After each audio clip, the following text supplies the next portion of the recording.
এবার কি না চলে গেলেন টুনির স্বামী? তাহলে কি সত্যি সত্যি ফেসে গেলেন স্বামীকে? কি সেই টুনি? জানতে হলে পুরো ভিডিওটি দেখতে থাকুন। বিচার পাবো না, আমি বিচার চাই।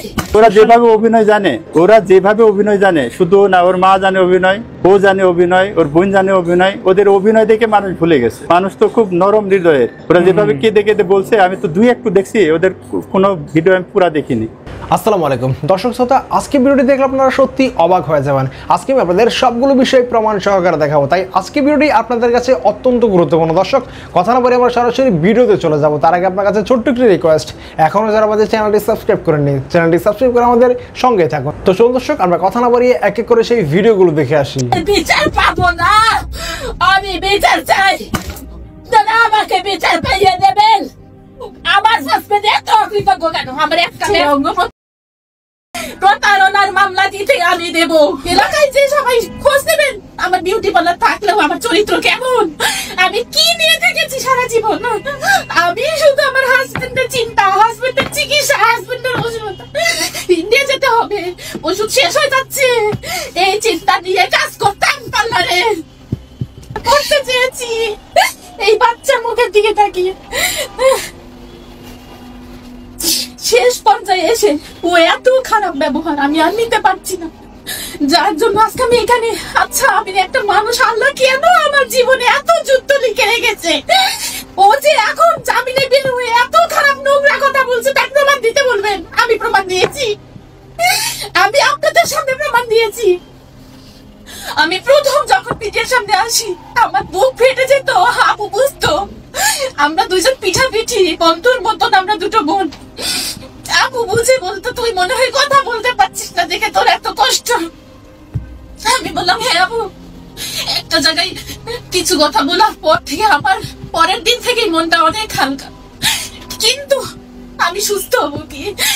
আমার হাজবেন্ড জামিনে এসে যা শুরু করেছে, এত নোংরা কথা আমি নিতে পারছি না। আপনারা পুরুষ মানুষরা কেন এমন? এত বছর সংসার করেছি, তার কি মিনিমাম এতটুকু মায়া নাই, কৃতজ্ঞতা বোধ নাই? আমি ওর জন্য কিছু করিনি। এলাকায় যাবেন সবাই, এলাকায় যে সবাই খোঁজ নেবেন আমার বিউটি পার্লার থাকলেও আমার চরিত্র কেমন, আমি কি নিয়ে থেকেছি সারা জীবন। আমি শুধু আমার হাজবেন্ডের চিন্তা, হাজবেন্ডের চিকিৎসা, হাজবেন্ডের ওষুধ, ইন্ডিয়া যেতে হবে, ওষুধ শেষ হয়ে যাচ্ছে, এই চিন্তা নিয়ে কাজ করতাম পার্লারে। আমার সমস্ত ক্লায়েন্ট বলবে আমি কেন কাজ করেছি। কুকুরের মতন সারাদিন বাচ্চাকে টাইম মতন খাওয়াতে পারতাম না। আমার বাচ্চাটারও আমার মতন অনেক ধৈর্য। সে আমার হাজবেন্ড এখন আমার সম্বন্ধে, আমার ফুল ফ্যামিলি সম্বন্ধে এত নোংরা কথা কিসের ভিত্তিতে? প্রমাণ কি? আমার কাছে প্রমাণ আছে, ওই প্রমাণ দিয়ে জানা দেবো। ও যদি আর কিছু করে আমি সর্বোচ্চ জায়গায় যাব। সারা দেশ আমার সাথে, সমস্ত অ্যাডভোকেটের ভয়েস মেসেজ, কল, লেখা, টেক্সট আমার কাছে, সবাই আমার সাথে থাকতে চায়, আমাকে বলছে আমি দেব। আমি যে এত বছর ওকে চালিয়েছি, আমার হাজবেন্ডকে, আমার শাশুড়িকে, আমার বাচ্চা, আমার ফুল ফ্যামিলির ভরণ পোষণ, ওর চিকিৎসা। আমি একটা একা মানুষ, আমি এগুলোর এখন আমি ক্ষতিপূরণ চাই। আমি বাঁচবো কয়দিন? আমি নিজের হাতে, আমার দেখ, নিজের হাতে কেন ওকে চোখের সামনে দেখবো? আমার ছেলেটা বাপ বলে ডাকবে। আমি কেন এর বিচার পাবো না? আমি বিচার চাই। দাদা আমাকে বিচার পাইয়ে দেবেন। আমার হাজবেন্ড এত অকৃতজ্ঞ কেন? আমার একটা মেসেজ বলার ছিল, আমার একটা মেসেজ। প্রথম যখন আমি আসি মিডিয়ায়, তখন আমার একটা মেসেজ মেয়েদের কাছে বলা ছিল, তোমরা শুধু নিজেকে আগে ভালোবাসো, তারপরে অন্য কাউকে। কখনো কাউকে বেশো না, সেটা না। সবার আগে নিজেকে ভালোবাসো, তারপরে অন্য কাউকে। কেন? আমার জীবন দেখে তোমরা শিক্ষা নাও, এই কারণে। সেটাও আর একটু ভেঙে বলি, আমার হাজবেন্ড ট্রান্সপ্লান্টের আগে আমার সাথে অনেক ভালো ব্যবহার। তার ভালোবাসায় ভুলে, মিথ্যে ভালোবাসায় ভুলে আমি তাকে সব শেষ করেছি। একটা গয়নাগাটি, বিয়ের আগের কিচ্ছু নাই। মানুষের, মেয়ে মানুষের গয়নাগাটি তো অনেক শখ থাকে, সেইগুলো কিচ্ছু মায়া করিনি। শুধু ও আমার সামনে বেঁচে থাকুক, এইটাই চেয়েছিলাম। কিন্তু ওর ব্যবহার পুরো আলাদা। আমি এগুলো নিতে পারতাম না, তারপরও ভাবতাম কি আমার বোধহয় ধারণা ভুল, ও ঠিক হয়ে যাবে।